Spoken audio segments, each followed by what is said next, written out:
नमस्कार, मी नरेंद्र पाटील काळे आणि आपण पाहत आहात खबरनामा न्यूज. शेतकरी, कायदा आणि सत्याचा आवाज. कौशल्याच्या समोर परमात्मा चतुर्भुज प्रकट झाला. बोला चतुर्भुज नारायण भगवान की जय. 8 वर्षाची मूर्ती कौशल्या समोर उभी राहिली. कौशल्याने हात जोडले आणि पाठ फिरवली. देवानं सांगितलं, आई मी तुझ्या समोर जन्माला आलोय आणि तू पाठ फिरवते. आईनं सांगितलं, 8 वर्षाचा माझ्या समोर प्रगट झाला देवा, तुला कौशल्याचं बाळ कोण म्हणेल? वचन चुकला तू. मग आई काय करू? कौशल्याने सांगितलं, देवा लहान व्हा. देव लहान झाले. किती लहान झाले? नुकतंच जन्माला आलेलं लेकरू जसं दिसतं, बाळ दिसतं, तसं परमात्मा अत्यंत लहान झाला. आई आता बरं आहे की नाही? आईनं सांगितलं, देवा अरे आमच्या मानव जातीमध्ये 4 हात नसतात. मग तू 4 हाताचा झाला, मानव कसला? माझं लेकरू कसं म्हणेल कोण? मग काय करू? 2 हात काढून टाक. देव 2 हाताचे झाले. या भारत देशाची माता परब्रह्माला मानवतेचं शिक्षण देतीये. तुला कौशल्या माता की जय. आणि ही आई काय करू शकते? देवाला ब्रह्माला देखील मानव बनवण्याची शक्ती या आईमध्ये आहे. आईनं ठरवलं तर ती आई लेकराला देव बनवू शकते, संत बनवू शकते, भ बनवू शकते. आईनं ठरवलं तर आई त्याला बनवू शकते. चुकीवरती कधी पांघरून घालायचं नाही. आईनं चुकीवरती, लेकराच्या चुकीवरती पांघरून घातलं तर लेकरू बिघडलं म्हणून समजा. परब्रह्माला देखील कौशल्या मानवता शिकवते. देवा 2 हाताचा हो. देव लहान झाले, 2 हाताचे झाले. आई आता बरे. लहान लेकरू 2 हाताचा अत्यंत कोमल परमात्मा देव कौशल्याच्या समोर आहे. आई बरोबर बोलू लागला, आई बरं आहे ना आता? आईने सांगितलं, देवा लहान 2 हाताचा झाला, पण आमच्या मानव जातीमध्ये लेकरू जन्माला आल्यानंतर टमाटम बोलत नाही. आई तू बरी आहे का? पप्पा कुठे गेले? दवाखान्याचं बिल किती झालं? असं विचारित नाही आमच्यामध्ये. आमच्या मानव जातीमध्ये लेकरू जन्माला आलं ते काय करीत असतं? रडत असतं. तू रड. प्रभूनं सांगितलं, आई मला काय दुःख आहे म्हणून मी रडू? म्हणजे देवा बायको चोरून येणार आहे, रावण रडायची प्रॅक्टिस करून घे. तुला दुःख होणार आहे, 14 वर्ष वनवास प्रॅक्टिस करून घे. आईनं सांगितलं आणि देवानं ठरवलं. आईनं जसं सांगितलं तसं वागायचं. आता माता पुण्य बोली सोमती डोळी त्याज होतात रूपा.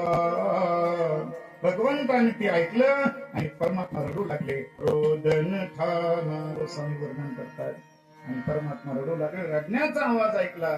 दाशी पळत आली आणि राजा दशरथाला बातमी पोहोचली. राजा दशरथाला 1 नाही 2 नाही 4 मुलं झालेत. राजाला आनंद झाला. आणि त्या दिव्य प्रभू रामाची कथा आपण अनेक वेळेला ऐकतो. तुकोबऱ्या सांगता परमात्मा काय करतो? घेऊन या चक्र गदा हा चंद्र करतो. आणि रावणाचा निपात केल्यानंतर प्रभू रामचंद्र अयोध्येमध्ये आले. आल्यानंतर झाले रामराज्य काय.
बोलो प्रभु रामचंद्र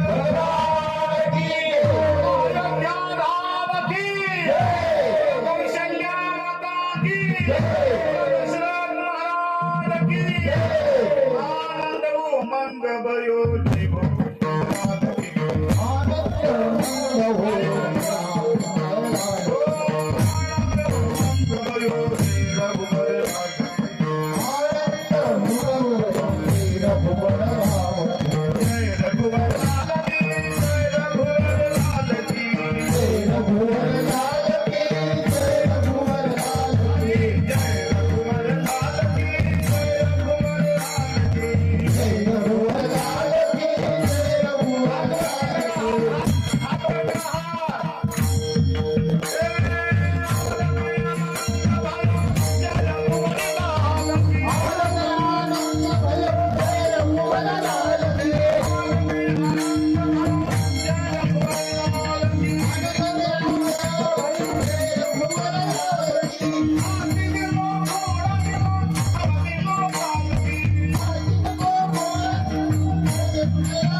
चैत्र महिना आहे वसंत